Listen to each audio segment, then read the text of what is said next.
conviction ng mga The reason na binabanggit ko and in-emphasize ko na dapat kung maglalabas man ang mga otoridad at hindi natin mapipigilan na maglabas ang mga otoridad, kung hindi natin sila kayang mapigilan, they just have to make sure na airtight yung information na meron sila, airtight yung case, yung intel report, walang butas. Yun yung point ko because we are not actually parang judging them, pero base ito sa information na nakuha din natin or nakuha ng mga otoridad sa communities.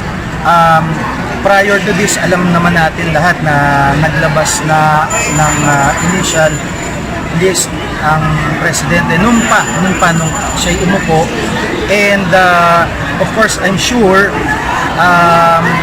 nakita na nila yung proseso, nakita na nila yung improvements sa kailangan.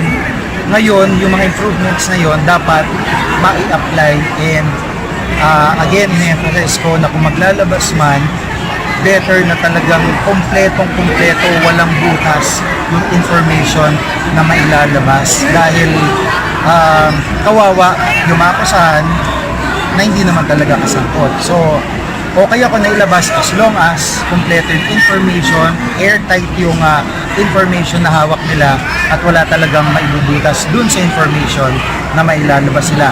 Para sa akin, ang point ko dito, it's a matter of national security. Imagine niyo kung makaboto kayo ng isang drug lord.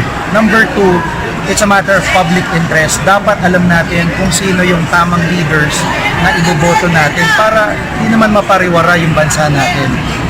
Ito lang yung primary concerns ko dito.